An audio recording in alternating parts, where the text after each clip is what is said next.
It's car con carne. Let's eat in the car. It's car con carne. And now here's the star of our show, James Van Alstyne.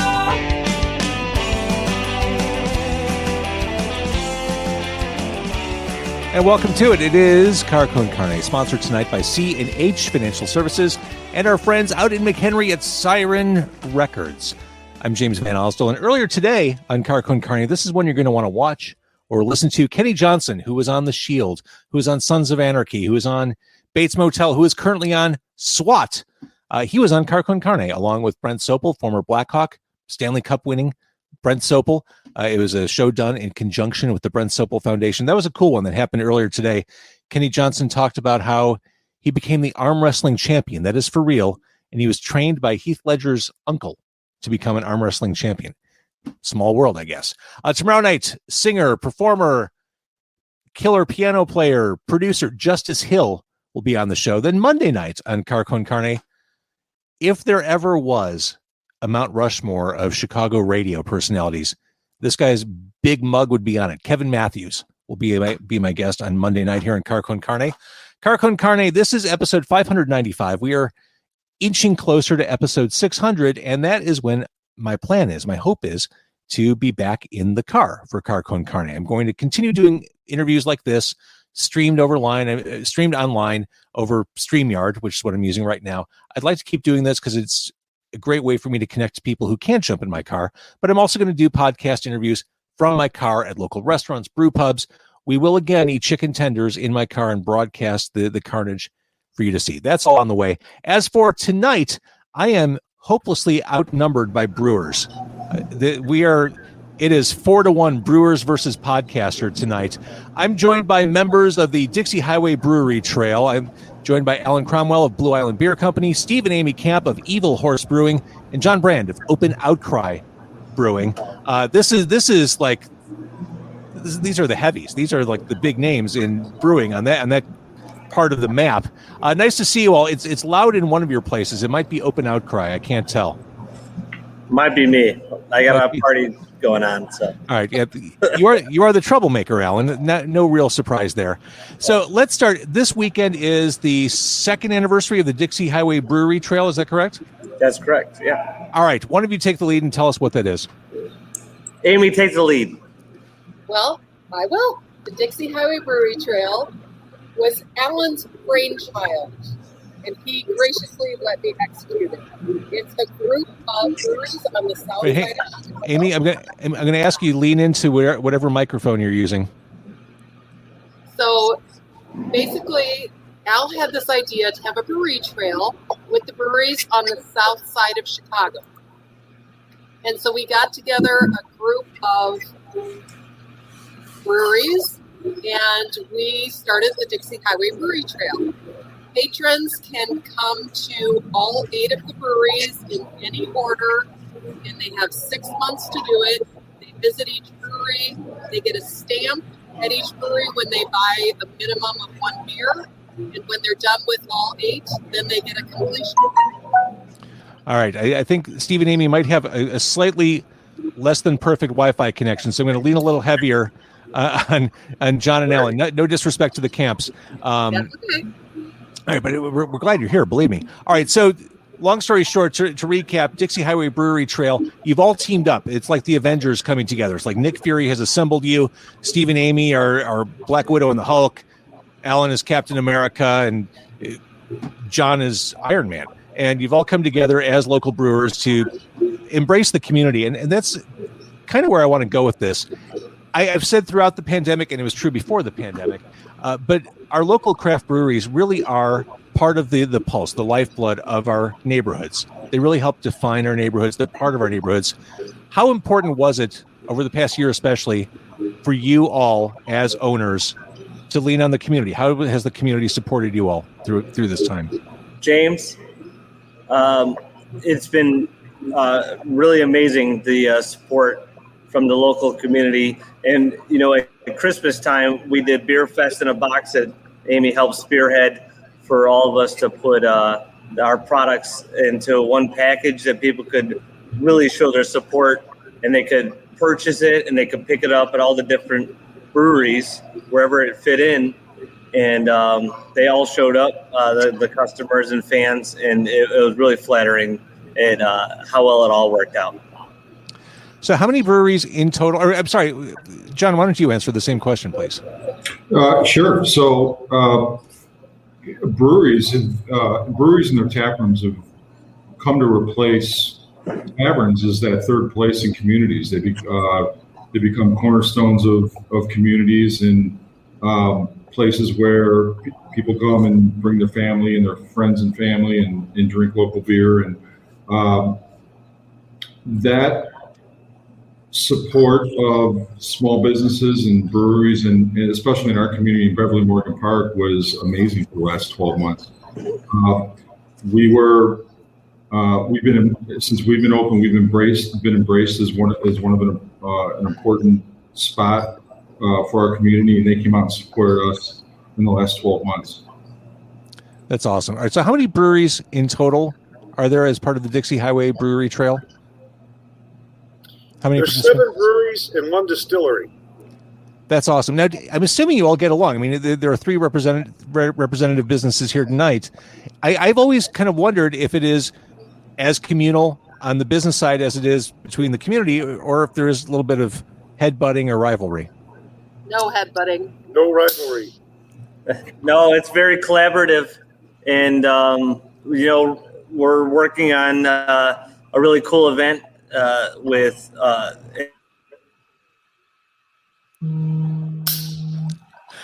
So what we're learning here is that brewery owners in the Blue Island, Beverly, Creed area have terrible Wi-Fi. Yeah. Exactly. Yeah. Yes. Yeah. We'd rather be in your car. I'd rather be in my car, but then we couldn't drink the beer. We could only talk about it. So really, no. Just split the difference. We could park in our parking lot; it'd be fine. Nobody's paying attention. All right. So being at that point, though. So, all right. So you're not competitive. Are you critical of each other? Like, do you go to each other's places and No. do you sample the IPA and say, "Oh, come on now, really?" That has. No. There's constructive criticism, I'm sure. Yeah. But most of the time, it's a good time. Things about the Dixie Highway Brewery Trail and breweries as a whole, everyone is very helpful to each other for the most part. People are willing to jump in and loan a couple bags of grain or some hops. Everyone works together because we're like one big club. There's some that maybe don't, but for the most part, it's the best industry I have ever worked in my life. I think what's unique about this industry is that the people that get involved in it choose to get involved in this business because they have a passion for beer and a passion for sharing their beer with their customers. And that spirit of collaboration is one of the reasons, or one of the things that attracts people to this industry. And you see that across breweries that are in close proximity to each other. We all talk to each other regularly. If we have troubleshooting issues in our brewery, we can pick up the phone and call each other and ask if they've seen some of the problems and offer potential solutions. If somebody runs out of an ingredient, I can pick up the phone and call Stephen, Amy, or Al and ask for a favor. And that spirit of collaboration isn't just unique to breweries on the south side, but I think that's across the industry as a whole, especially for smaller breweries. And it's one of the reasons why I got involved in this business is that collaboration amongst your peers. Well, and it's that cliche, right? The rising tide lifts all boats. When one of you does well, you all do well. So it only behooves you to be supportive of one another from a purely clinical perspective. We do use that expression often. Really? You know what I'm talking about. So. Yeah. So, okay. So this weekend, who should come out to the Brewery Trail? Is this, John mentioned families. Should families be participating in this? Earlier in the day, yeah, of course.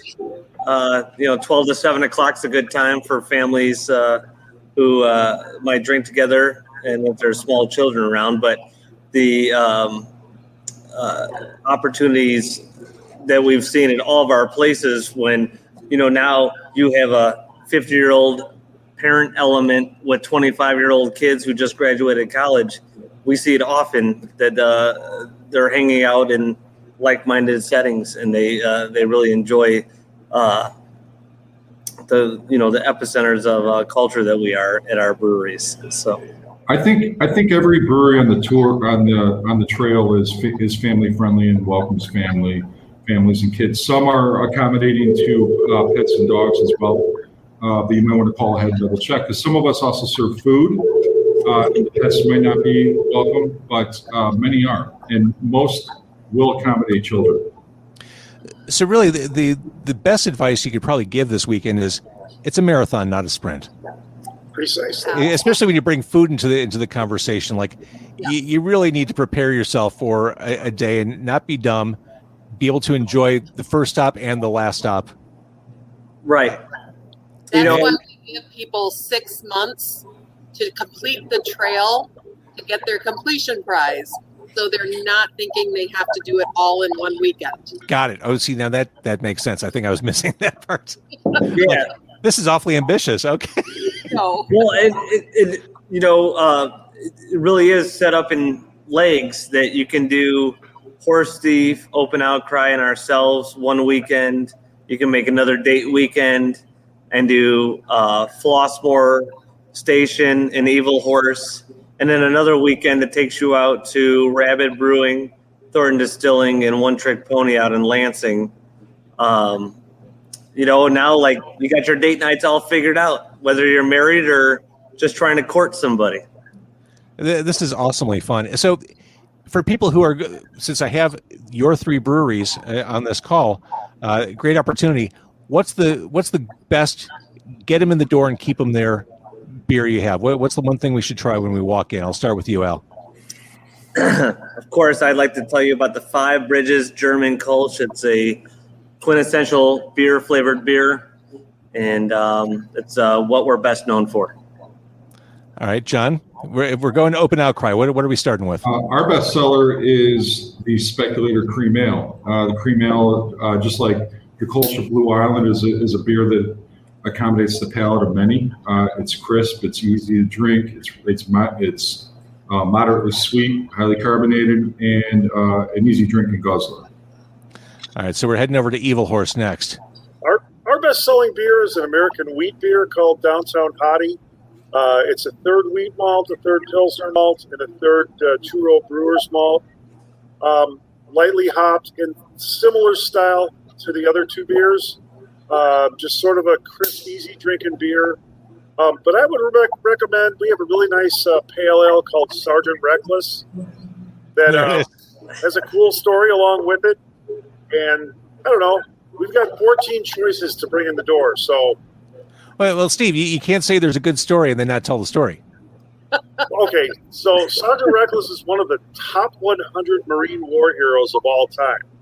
It was a horse from the Korean War.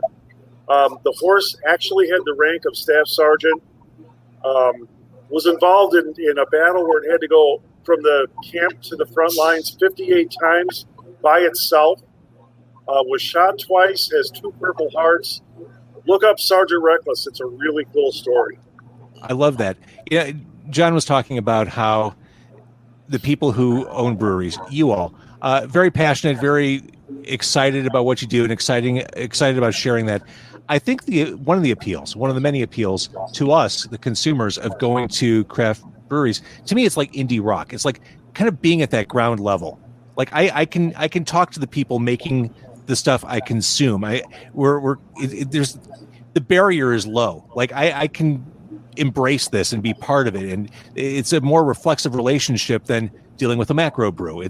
I feel like I'm investing in it and they're investing in me.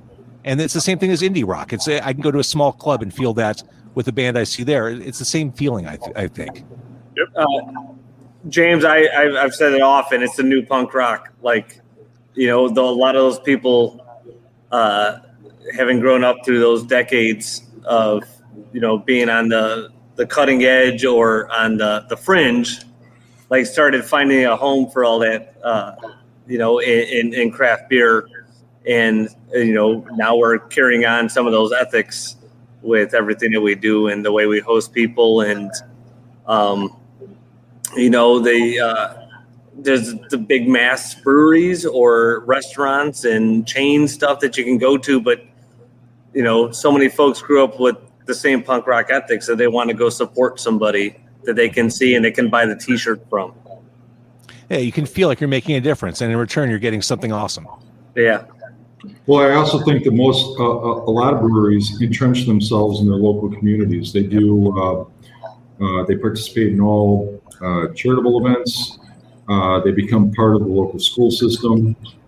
They become meeting places for all the people in the community, local politics, and become part of the fabric. And like Alan said earlier, the fabric of the community and part of the culture of the community, and they drive culture in their communities. And I think for that reason, a lot of people want to support those folks that are bringing that value to the neighborhoods. The one thing we haven't mentioned yet, Dixie Highway Brewery Trail.com is the website. Dixie Highway Brewery Trail.com. That's an important reference point. I failed as an interviewer to not mention that earlier. And just so that this interview isn't purely a puff piece, I'll ask the question, what's the hardest part about what you do? And we'll go around the horn, starting with the camps. What's the biggest challenge you face? COVID issues aside. That was a big one, but it's just getting out there, selling products. We're all small. Big breweries have got advertising budgets. We have an advertising budget of zero. So this is it. You're looking at it. Here's the advertising budget. Right here. Thank you, James. So for us, it's getting out there, trying the product, sampling the product, and getting people to know your beer. I think that's the biggest hurdle, but we've been doing this for 5 years now, and I think we're starting to make a name for ourselves. For sure. John, what do you think? What's the biggest challenge you wrestle with? Well, there's two. One is the technical expertise and the skill and the art that is making great beer and making it over and over again. The repeatability of making great beer itself is an incredibly difficult thing to do, and it requires a lot of practice and a lot of skill to do so. So that's one. But then two, a lot of us are running breweries and restaurants, and just the operational, logistical tasks and everything that goes into running a small to medium-sized business.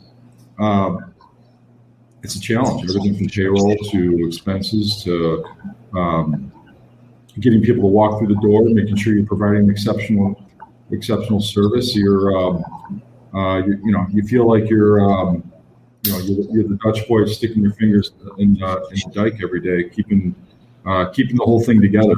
It's incredibly stressful, but at the same time, when you're able to do it and provide great experiences to your guests, it's incredibly rewarding too. It's one of the most fulfilling things you could do is if you make a product and you're able to share that with your guests and they appreciate all the work that went into it. It's a fulfilling thing, but it's not easy to get there. For sure. And you know what I'd recommend if you need something to take the edge off? A beer. Well, yeah, and you get to drink beer. Yeah, exactly. All right, Alan, challenges for you. The trains in Blue Island. I mean, people get get stopped by the trains just getting here all the time. But as we say, I got stuck behind one of those freight trains. I parked the car, lights off. It was one of those things. I hope I have enough provisions to last the next couple hours because I'm not going anywhere. Every great brewery is hard to find. So so true. That is the truth. But no, a lot of us in this industry, as it's a lot of really ambitious people, very emotionally invested in everything that we're doing, every facet of it, from hosting people to making all the great beer and products that we're talking about. It's not just it's more than just being an entrepreneur, so I guess you'd say sort of reluctant entrepreneurs, but there's a lot of business people that just get into business because they're like X plus Y is going to equal Z. Mm-hmm. but this is not exactly the same thing because there's a lot of different components to it. You know, the personal, the human component of hosting customers and everything that goes with it, and all the great products that we got to consistently make, like John Brand said at Open Outcry. And, you know, I know everybody on this trail is doing that. From Neil at Horse Thief Hollow, John at Open Outcry, and all of his staff, Steve and Amy down at Evil Horse, Ryan and everybody at Flossmoor Station, Tobias and Ray out at Rabbit Brewing, Andrew and his crew at Thornton Distilling, and Mark and George at One Trick Pony. We all have the same passions. That all is why it was a slam dunk, no brainer to collaborate together. All right, so let me flip the question around and spin things on a positive note. What are your most anticipated opportunities, or what are you most optimistic about as you're heading into the second half of this year? We'll start again with the camps. I think it's been really difficult over the past year, obviously, to have any kind of set plan because things always change. But my positivity comes from building like the field of dreams. If you build it, they will come. So we are building things, and maybe they're not like super well attended at this point, but I truly believe that if we build it now, they're going to come in the future. And I see year number 5 for us as being our most phenomenal year yet. We're excited. We're going to welcome in new people. We're going to welcome in new staff. It's just going to be the best yet. I love it. What do you think, John? Well, what Amy just said, the same, a return to normalcy and an ability to welcome all our guests and our community back into our space and serve them beer and pizza and have a great time with them. But I'm also looking forward to being able to read the room again and see where beer is going and understand what beer, knowing with a little bit more clarity what the preferences of beer are going to be, and try to get back to developing interesting, well-made, innovative beers again, and getting that out there and getting feedback from people. And doing that, I mean, frankly, being able to do that again. We really haven't been able to do that. We've been relying on our flagships and getting beer out there that we know people want, and get beer that they wanted us to deliver to their homes, but to be innovative and creative again and get that immediate feedback from people in our tap room. I'm looking forward to that. Al? I think for us, it's continuing to keep up the consistency of the flagships that we already make. Getting to hosting people again. You know, we did everything from all the different punk rock, metal, and bluegrass shows that we've done here that helped us create our culture and the great beer that people are used to having.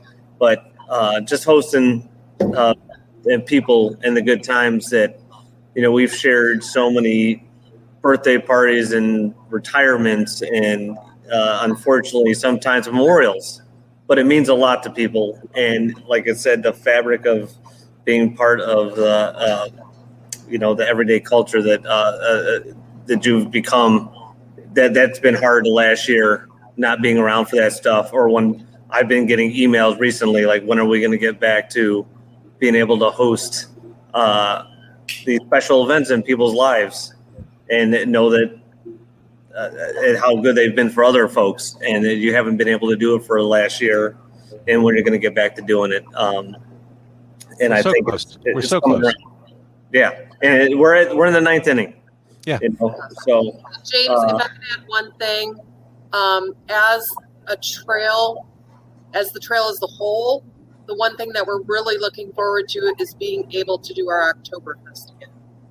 We didn't do it last year, obviously, but we did it the previous year, where we did an Oktoberfest at Blue Island, and it was fantastic. Yeah. And that's the goal, to be able to do that Oktoberfest again this coming year. I'm ready to come out this fall for that. That sounds awesome. Fantastic. All right. So again, Dixie Highway Brewery Trail.com. John, you want to say something? He muted himself. Oh, I'm sorry. I was just going to say I miss Al. Look at the aesthetics of this guy, right? Well, he's got the lighting figured out. Every time I do one of these calls, I'm always impressed by who has really figured out how to do the video lighting. I'm still trying to figure it out 13 months into this. But Al's do you have a ring light? Are you like influencer level right now? I'm all show business. You know this, James. He's the hardest working man in show business. Al used to come in once a week, and we used to have beers together every week. And we haven't been able to do that for the last year. So I'm looking forward to it. I missed. Well, I saw most of you recently, but I do miss everybody. A word that keeps coming up and it keeps meaning something is community. You have your community, you serve your respective community, and these breweries are such, I said it before, such a part of the fabric of our neighborhoods. And support them. They will support you back. We love you guys. Looking forward to seeing you on the brewery trail. Everybody should get their passports, Dixie Highway Brewery Trail.com. And I want to thank anyone who's been watching on Facebook or YouTube or listening on any of the various platforms. I'm going to ask that all my guests stay on the line real quick while I kill the broadcast. Thank you, everybody. Thank you. Thank you. Thanks.